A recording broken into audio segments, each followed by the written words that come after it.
চ্যাংড়া চ্যাংড়ি যখন গভীর পরিমাণ মশগুল হয়, একজনে আরেকজনক ছাড়িন না পায়, তখন উমার আলাপ আলোচনা কেমন জানেন? চ্যাংড়া চ্যাংড়ি কবে, তোকে যদি না পাং তাহলে মোর জীবনটা শেষ করে দিম, মুই তোকে রানীর মতো করে রাখিম, তোর জীবনের কোনো দুঃখ কষ্ট অভাব মুই কিছুই রাখিম না, সব পূরণ করিম, তোকে মুই রাজরানীর মতো করে রাখিম। তার পাশে বিয়ে করার পরে যে কিন্তু হাড়ি বাড়ি বাইরা বাড়ি পায়খানা বাথরুম সব কিন্তু তোমার সামলা খাবে, রাজরানী তো দূরত্ব নকরানি হওয়া খাবে, কিন্তু মনে রাখেন। আর চেংড়িয়ে কবে চ্যাংড়া, চ্যাংড়া যদি কয় তোকে 2 বছর পরে বিয়ে করাং, এখন বাড়ি ঘর দৌড়গুলো ঠিক করাং, ঘর তো একটা ঠিক করা হবে থাকার জন্যে, তখন চেংড়ি কী করবে জানেন? তোর ঘর দুয়ারের দরকার নাই, মুই যদি তোকে পাং তাহলে মুই গাছের তলা তো থাকার জন্য রাজি আছো।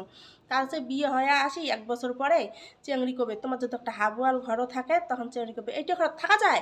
গরমের দিনত গরম ঠান্ডার দিনত ঠান্ডা, গোলামটা কোন থাকা, গোলামটার একটা ঘর দেওয়ারও মুরত নাই, চারিপাশের মানুষ বিল্ডিং দিয়ে দিচ্ছে আর গোলামটা বসি বসি দেখি দিচ্ছে, গোলামটার কোনো কাম নাই। তো এই যে মানুষ প্রেম প্রীতি করিয়ে যে আলাপ আলোচনা